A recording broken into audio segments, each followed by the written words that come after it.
Pernahkah kamu memperhatikan kecepatan suatu kendaraan yang sedang akan berjalan dan saat kendaraan tersebut akan berhenti? Bagaimanakah kecepatannya? Tentunya, kecepatan dari kendaraan tersebut tidak selalu tetap. Dalam hal ini, kendaraan tersebut melakukan gerak lurus berubah beraturan atau GLBB. Namun, sebelum kamu mempelajari tentang gerak lurus berubah beraturan ini, terlebih dahulu kamu perlu memahami pengertian dari percepatan. Pengertian percepatan. Sebuah mobil yang baru mulai berjalan, kecepatannya semakin lama akan semakin besar. Sebaliknya, ketika mobil akan berhenti, tentunya si pengemudi akan melakukan pengereman, sehingga mobil akan semakin lambat atau kecepatannya semakin kecil. Nah, percepatan didefinisikan sebagai hasil bagi perubahan kecepatan dengan selang waktu yang diperlukan untuk perubahan kecepatan. Dinotasikan dengan A atau dari kata acceleration. Dalam bentuk persamaannya adalah sebagai berikut. A sama dengan delta V per delta T sama dengan Vt dikurang V0 per Tt dikurang T0. Jika V0 menyatakan kecepatan mula-mula pada saat T0 sama dengan 0 dan Vt menyatakan kecepatan akhir pada saat T, maka A sama dengan Vt dikurang V0 per T.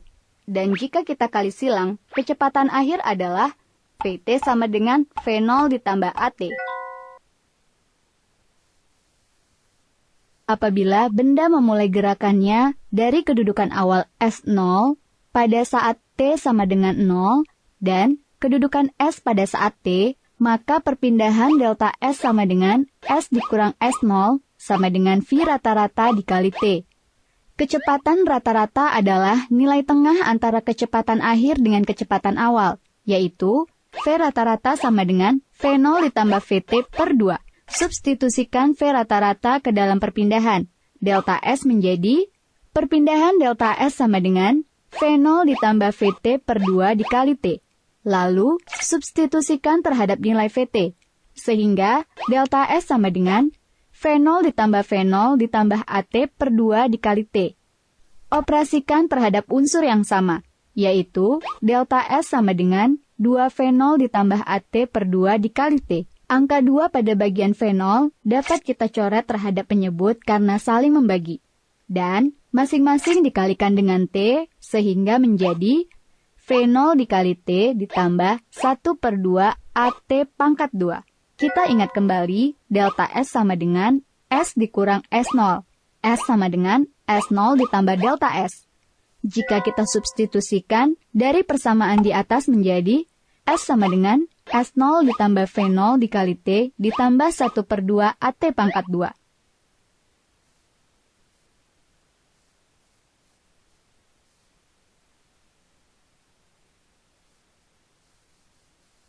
Untuk memahami persamaan-persamaan ini, perhatikan kasus berikut.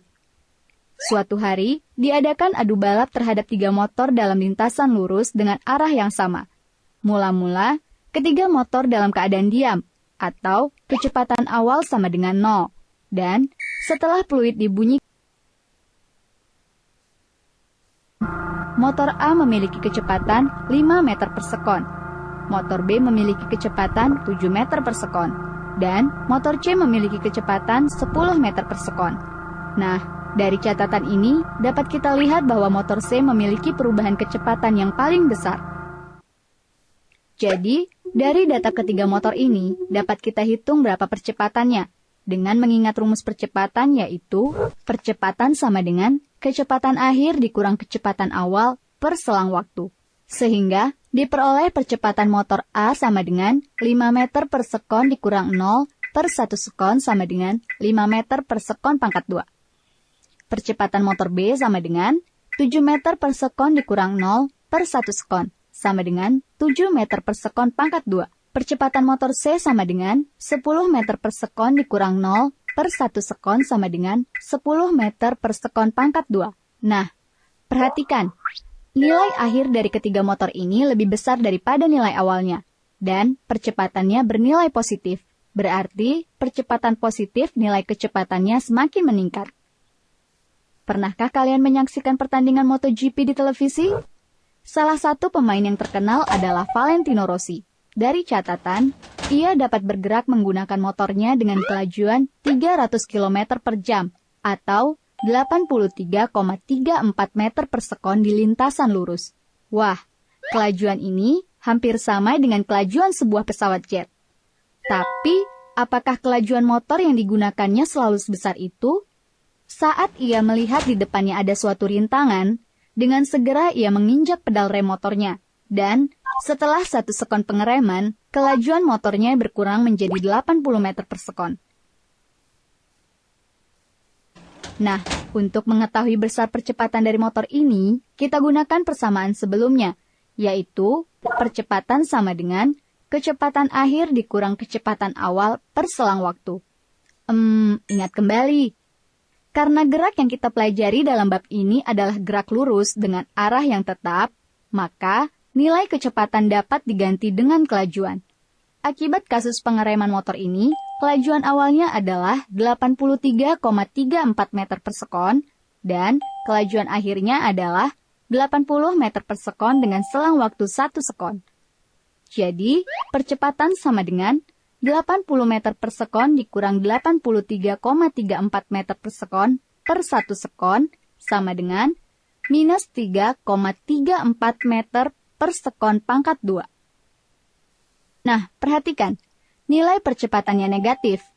Hal ini terjadi akibat kasus pengereman pada motor tersebut yang menyebabkan berkurangnya nilai kecepatan motor dari 83,34 meter per sekon ke 80 meter per sekon. Percepatan negatif disebut juga dengan perlambatan. Dengan demikian, percepatan negatif menghasilkan kecepatan yang semakin berkurang. Bahkan, jika percepatan negatif terus saja bekerja, maka arah benda akan berbalik saat benda berhenti dan akan menghasilkan kecepatan yang negatif pula. Salah satu contoh yang membuktikan hal ini adalah, lemparkanlah batu secara vertikal ke atas dengan kecepatan awal tertentu. Pada saat naik, kecepatan batu ini berkurang secara tetap, atau gerak lurus diperlambat beraturan. Saat berada di titik tertinggi, kecepatan batu menjadi 0, dan batu berhenti sejenak. Karena kecepatan negatif terus bekerja, maka batu itu akan berbalik arah ke bawah. Lalu, batu bergerak jatuh bebas, atau gerak lurus dipercepat beraturan. Sehingga kecepatannya bertanda negatif. Nah, supaya kamu lebih memahami konsep percepatan dalam bentuk persamaan, simaklah contoh-contoh berikut ini. Pertama, sebuah pesawat terbang masih berada pada keadaan diam di awal landasan, dan ketika petugas menara bandara mengizinkan pilot berangkat, maka ia pun mulai menjalankan pesawatnya. Setelah 30 sekon, pesawat mencapai kelajuan 90 meter per sekon, dan pesawat tinggal landas. Nah, tahukah kamu berapakah percepatan dari pesawat itu?